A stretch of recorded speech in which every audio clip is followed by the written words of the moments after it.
I'm Lady T506. Welcome to my channel.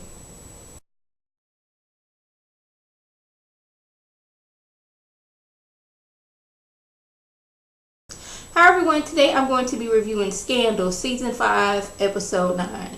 We start off with Olivia. She is at a Christmas party with Fitz, looking ever so bored out of her mind. Like, she ain't really used to, partying with Fitz like that. Usually she at dinners, but she off to the side by herself, talking amongst, the people she didn't help and all that good stuff. So when she's there, this lady taps her on the shoulder, and Olivia, she's ready to jump into action because she just bored out of her mind. And the lady was like, I was here not too long ago, and your chef made these delicious cookies. It had cinnamon and caramel on it. You think you can give me the recipe? And Olivia's looking at that woman like, you must not know who I am. You must not know about me. I am Olivia Pope. I am a gladiator. I wear the white hat. I've negotiated $100 million deals. I've worked with diplomats, kings, and queens all over the world. And you want me to get you a recipe for snickerdoodles? Oh no, this is not what I do. And this is like when Olivia, she's realizing they look at me as my job is food and prep and stuff like that. Like, I don't have a brain like, oh, I'm going to you for recipes, we can swap recipes. No, this is not what Olivia does. Olivia, she fixes things. She's a fixer. She's a gladiator. She ain't for swapping recipes. And I think this is when she realized, do I really want this life? So, since David, I guess he could say that I've been sleeping with Elizabeth. The only right thing for me to do is get her a gift for Christmas. But he's like, okay, here's a little tennis bracelet. I got this for you. And she's looking like, that's all sweet and all. But, you ain't got to give me no present. Us sleeping together, that's just us sleeping together. I ain't for us being boyfriend, girlfriend, us exchanging gifts. But, he looking a little hurt like, well, dang, like, I was trying to be nice to you, T. I mean, we sleeping together. I thought it would be appropriate and, the right thing to do for me to get you a Christmas present. And I'm assuming by your reaction, you haven't gotten me one. So, people in D.C., they going home for their family. And, Mellie notices the bill for Planned Parenthood is going to be put into the discretionary file, meaning they can just drop this bill at any time. But she, the Senator Gibson, he trying to play Mellie Does, talking about something, you know what, boo-boo, you ain't even got to worry about that bill. Everything going to go well with or without you. So, basically, you hush. I'm finna go home, see my grandbabies. They gonna sit on Papa's lap. I can tell them stories from old days. And you just do what I tell you to do and sit back and smile. So, when it's time for, them to talk, Mellie was like, oh no, you not fit to play me to the left. Like, I ain't nobody, like, my opinions don't care. So she pulls out that big old pile of bills like, oh, so we can't get Planned Parenthood together, but we can get the little jet for old dude together. We can't get Planned Parenthood, but we can scrub and clean this parrot from this, that, and third. He got a stack of bills, and she looking like, look here, boo-boo, if you think you fit to get on that plane right now and go home to your family, you got another thing coming. So she has 16 hours where she got to stand at this podium and defend why, Planned Parenthood should be, a priority. And make matters worse is, once you standing there, you can't leave to go to the restroom. You can't leave to take and get you a quick nap. You can't leave and get you no food. Food cannot be brought in. If there's food already in there, you can eat it. But you cannot get outside food brought in. And I was like, who thought of this? Like, you got to stand there for 16 hours without going to the restroom, without eating, without taking you a quick nap. Like, where did this come from?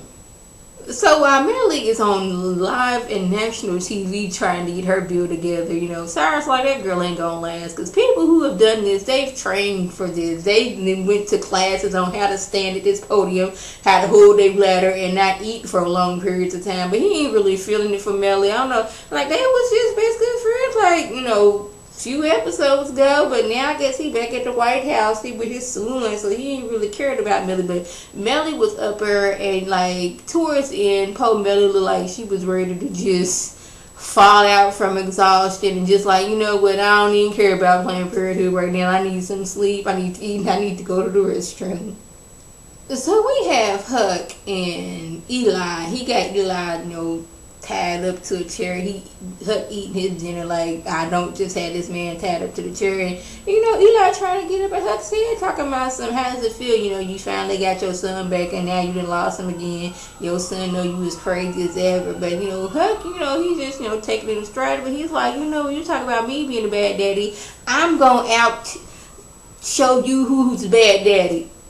Your daughter chose the president over you. You have failed, Olivia. You have failed all of your sons in B613. So I'm going to need you to sit down. Olivia don't love you. Olivia turned your tail in. But, it broke Eli when he talking about some, you failed Olivia. He was that's when he started, get that, you get back to cry and you get that lump in your throat. Yeah, that's what Eli's at right about now. David, you did not give VP Ross that tennis bracelet that you was giving to Elizabeth. You did not just do that. So, Elizabeth, she shows up at David's office. And I guess she's like, we friends, it's Christmas. I'm giving gifts to everybody. Here's you a gift, David. And I guess he's like, he didn't really have a gift to give to her.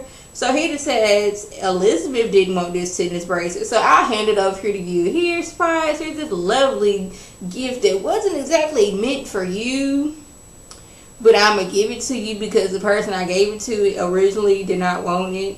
Then we got her walking into wherever Mellie was at, and she was like, what, I usually don't do this, y'all, but I am the vice president, so you right there, sir, I'm going to need you to get up and out of my seat. And she was like, look, she was trying to tell me, look in here, I need to ask some questions, and it might take a while for me to ask these questions. So Mellie, I need to take your spotlight right now. Basically saying, Mellie, you can excuse yourself, go relieve your bladder, go get you something to eat, maybe take you a quick 30-minute nap while I get this together so you can come back and get things together. But in the end, Mellie, she lasted those 16 hours at the end, and she did sound like she was going a little bit crazy. She seemed like she was slurring up her words, but in the end she did get her bill to be able to be passed. And she was like, I'm sorry for the way things went down, but look at it this way, y'all going home to y'all family on nice jets and stuff. In the new year, millions of women will know that they have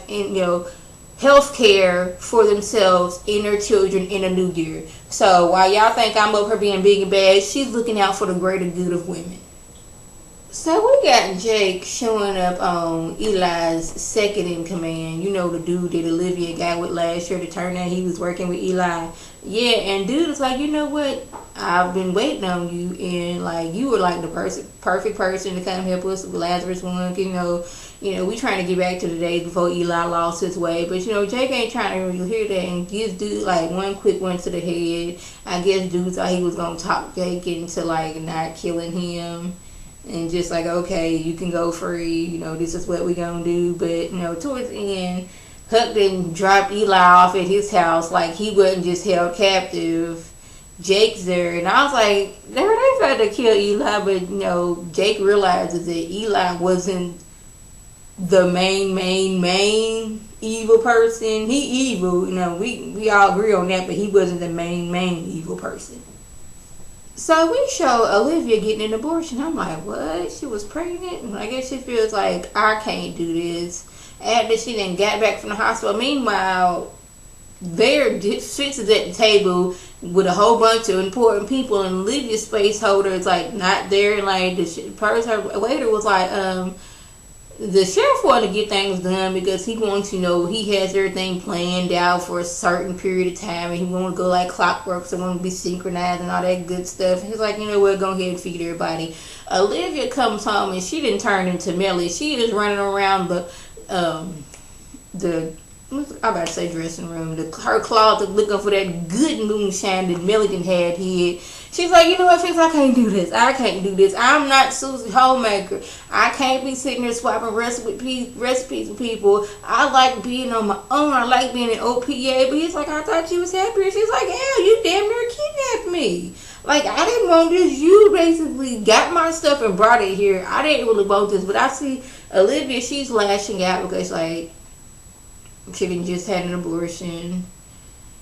her and Fitz ain't really good together. And she's like, we never had a chance for it to just be us before we went public. So now it's just like, it's just bam, they together now. The world knows it. She wasn't really looking for that. She's like, it's no more Vermont. There's no more making jam. He was like, well, I love you, but I see we can't be. We got her at the end at her house. They did show her leaving, and Abby was looking like, oh, well, I guess this didn't last. Like, dang, y'all wasn't even together a year before you snapped and like, real, I can't do this. I don't know how Mellie did this for so long. But in the end, she really, she finally changed it, got a new couch. I was like, it was about time.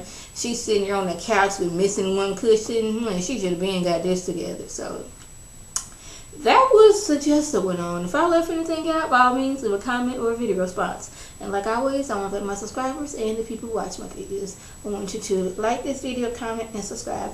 And share this video with your friends on Facebook, Twitter, Instagram, and here on YouTube. This is Lady T signing off. Have a good one.